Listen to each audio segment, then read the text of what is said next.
Hello नमस्कार दोस्तों, इधर टाइम्स क्लासेस में आप सभी का स्वागत है। भाला फेंक सीरीज में आइए हम पेपर के खोपड़ी में छेद करते हैं जरा।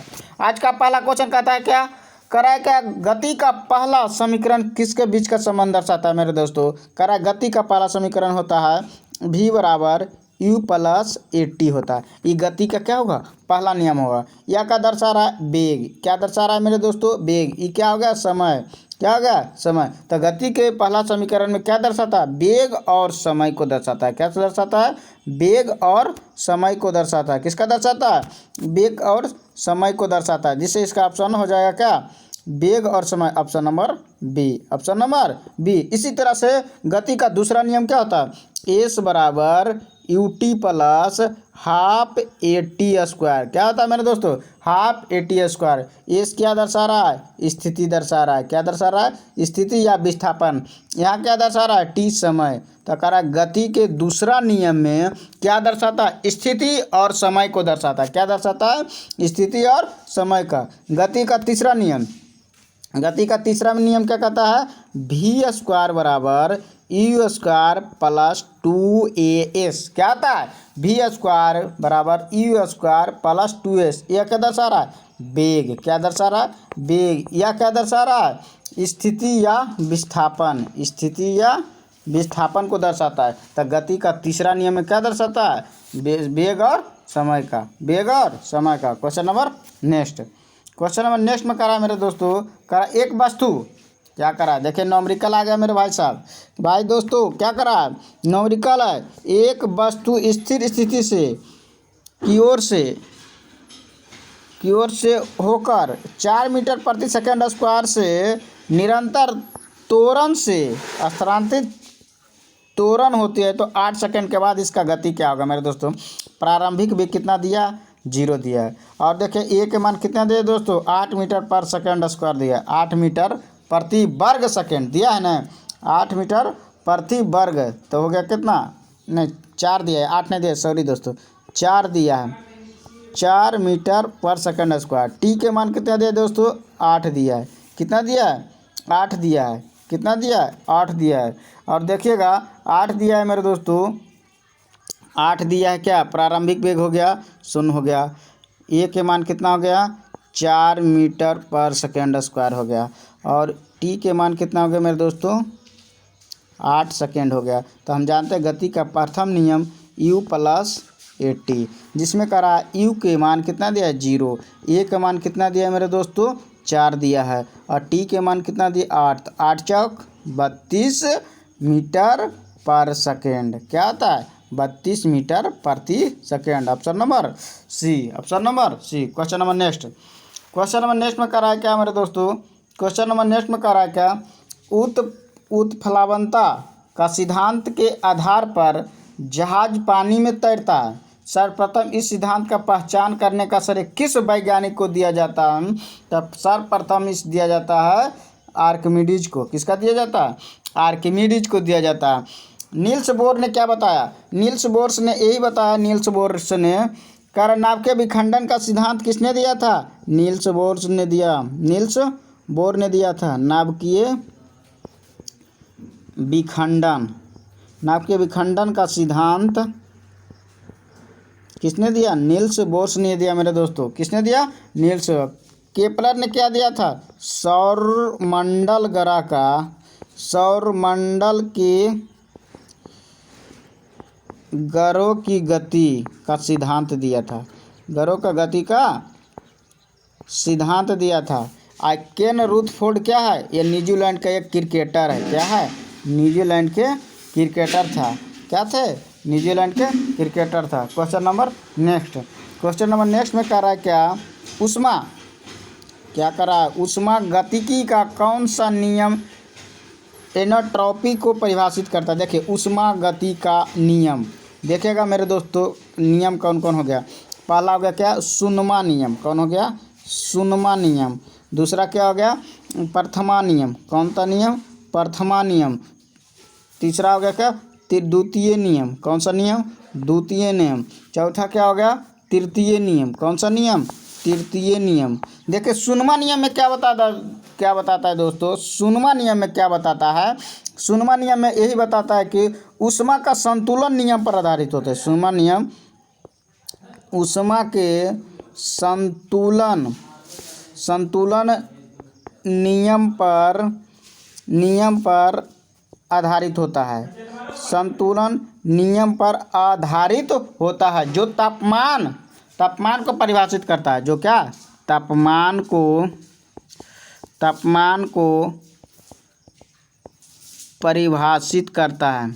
जो तापमान को परिभाषित करता है ये कह रहा है शून्यमा नियम। शून्यमा नियम ऊष्मा संतुलन को नियम पर आधारित है जो तापमान को आगे करा है मेरे दोस्तों, आगे करा है क्या द्वितीय नियम।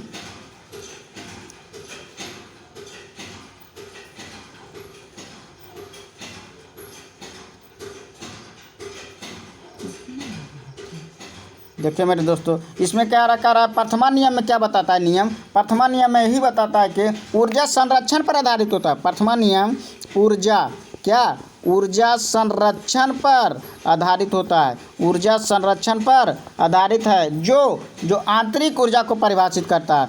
जो आंतरिक क्या होता है, आंतरिक ऊर्जा को परिभाषित करता है। कौन सा नियम, ऊष्मागति का प्रथमा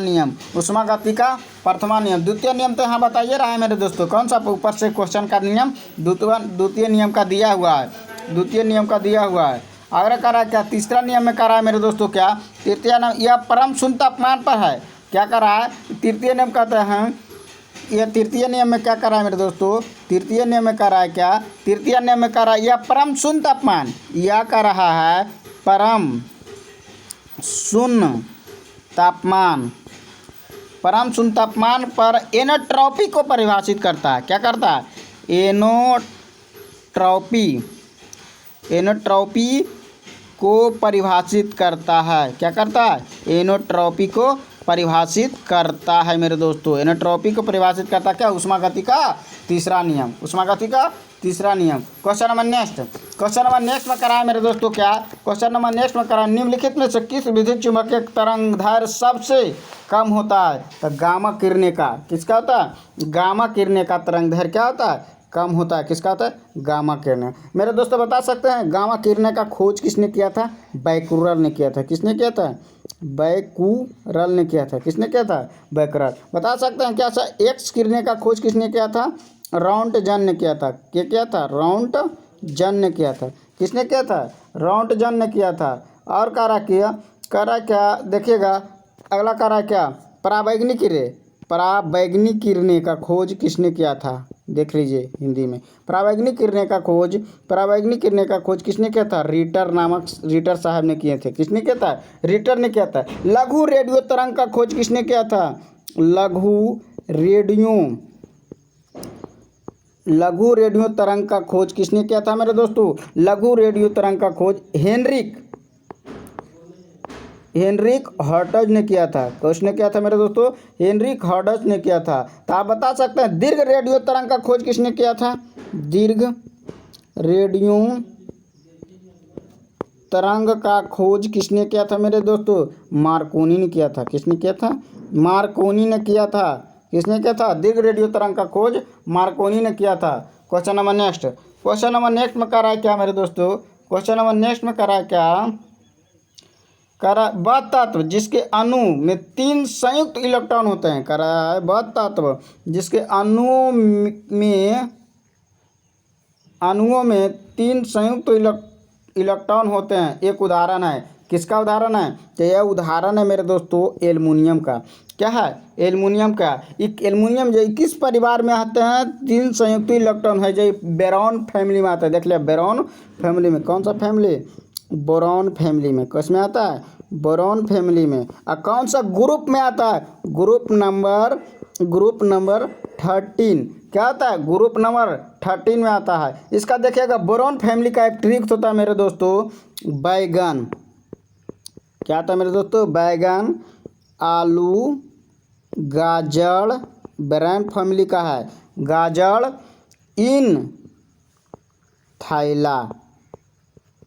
इन थैला। देखो बै से क्या हो गया, बोरॉन। क्या हो गया, बोरॉन। आलू से एल्युमिनियम। क्या हो गया, आलू से aluminium.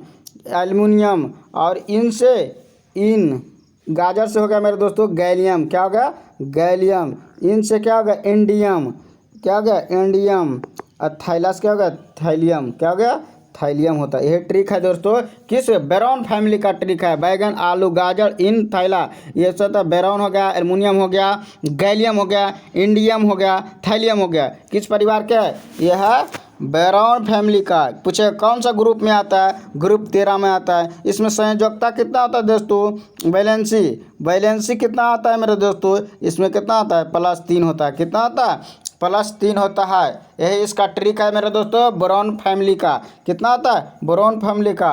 Question number next, question number next में करा कि घटती हुई प्रतिक्रिया के क्रम में व्यवस्थित आम धातुओं को इस प्रकार से जाना जाता है। कौन सा विधि से, श्रृंखला गतिविधि श्रृंखला विधि से जाना जाता है। गतिविधि श्रृंखला विधि से जाना जाता है।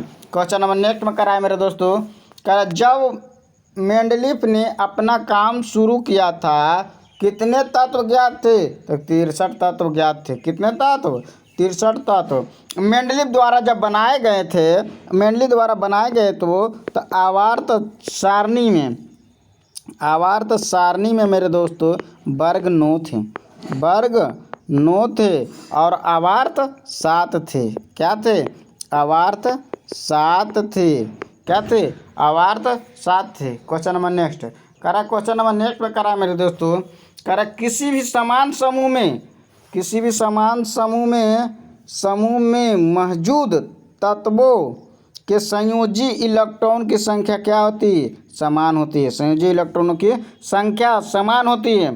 जैसे करा मेरे दोस्तों लिथियम के आप जानते हैं कितना 3 का लिथियम होता है Li, तो इसमें हो गया 2 और 3, इसमें संयोजी इलेक्ट्रॉनों की संख्या 1 आया। और देखिएगा मेरे दोस्तों सोडियम का 11 का Na कितना हो गया 2 8 1 8 2 10 1 11, देखिएगा संयोजी इलेक्ट्रॉनों की संख्या समान हुआ। उसी तरह से देखिएगा पोटेशियम का 19 का 2 हो गया 8 हो गया 8 हो गया और 1 हो गया। देखिए संयोजी इलेक्ट्रॉनों की संख्या क्या हो गई समान हो गए, हो गया कि नहीं 2 2 8 2 10 10 और 8 18 1 19 हो गया कि नहीं। इसी तरह कह रहा है कि समान समूह में मौजूद तत्वों के संयोजी इलेक्ट्रॉनों की संख्या समान होती है। क्या होती है समान होती है।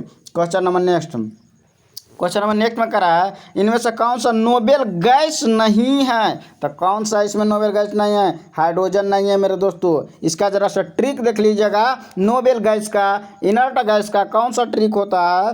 कह रहा है देखिए हीना, क्या करा है हीना, हीना और करीना, हीना और करीना का एक्सरे क्या है रंगीन है मेरे दोस्तों। क्या है रंगीन है, क्या है रंगीन। ही से क्या होगा हीलियम, क्या होगा ही से हीलियम, एन से हीना नियॉन, क्या होगा मेरे दोस्तों नियॉन। और से क्या हो गया आर्गन, क्या होगा मेरे दोस्तों आर्गन।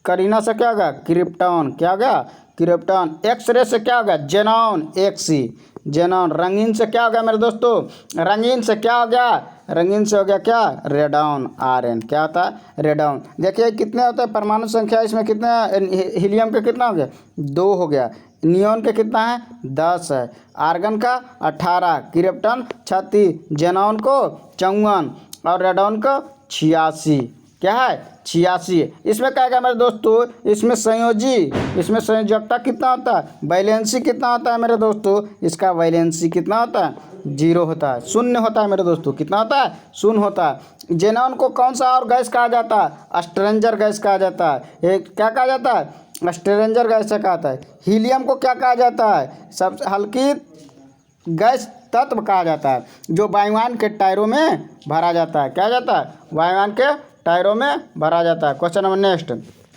कह रहा है क्वेश्चन निम्नलिखित में से चिकित्सा, कह रहा है निम्नलिखित में से चिकित्सा विज्ञान की कौन सी प्रशाखा जो यकृत के उपचार के अध्ययन से संबंधित है। तो यकृत के उपचार से अध्ययन से संबंधित है हेप्टोलॉजी। क्या कहता है हेप्टोलॉजी, क्या कहता है हेप्टोलॉजी कहा जाता है मेरे दोस्तों हेप्टोलॉजी। और कह रहा है हेल्कोलॉजी क्या कहा जाता है, किसका अध्ययन किया जाता है अल्सर का, अल्सर का अध्ययन कहा जाता है हेल्कोलॉजी। क्या कहा जाता है अल्सर, अल्सर का अध्ययन मेरे दोस्तों क्या कहा जाता है अल्सर का अध्ययन कहा जाता है हेल्कोलॉजी। जेरिएटेक्सलॉजी में क्या कहा जाता है? इसमें कहा जाता है कि बुजुर्ग के स्वास्थ्य के देखभाल के अध्ययन किया जाता है। किसको? बुजुर्गों के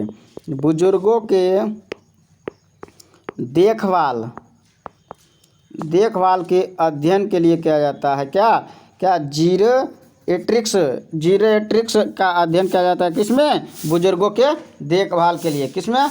बुजुर्गों के देखभाल में किया जाता है। क्वेश्चन नंबर नेक्स्ट में करा क्या दोस्तों? क्वेश्चन नंबर नेक्स्ट में करा क्या? प्रजनन के दौरान मूल कार्य एक निर्माण करता है। क्या करे? प्रजनन के दौरान मूल कार्य का एक ही निर्माण करता है डीएनए का कॉपी। किसका?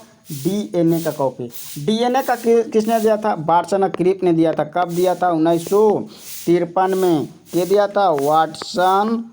वाटसन और क्रिक। के दिया था?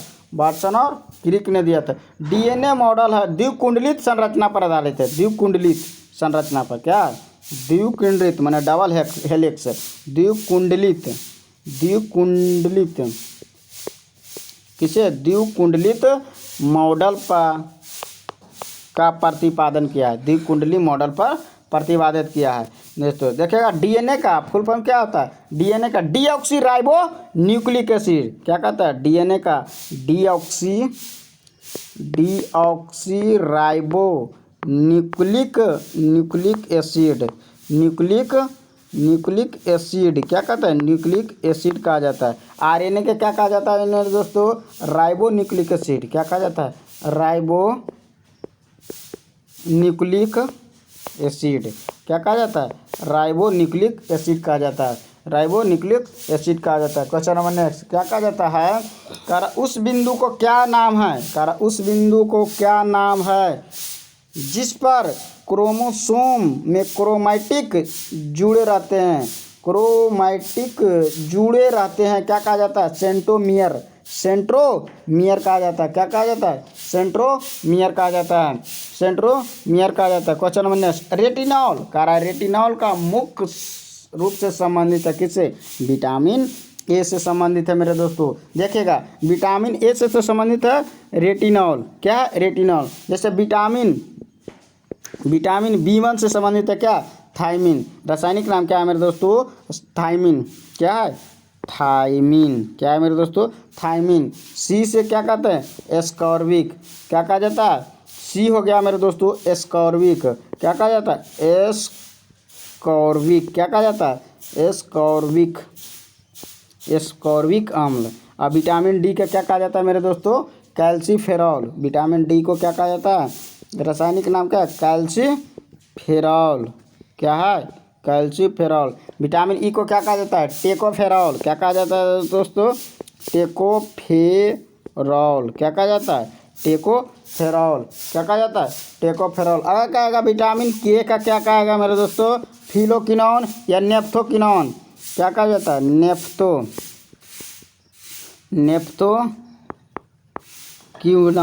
क्या कहा जाता है? नेफ्थोक्विनोन। क्या कहा जाता है? नेफ्थोक्विनोन। क्वेश्चन नंबर नेक्स्ट में करा दोस्तों आज का लास्ट क्वेश्चन है। कह रहा है क्या? प्रकाश संश्लेषण के दौरान बने उत्पाद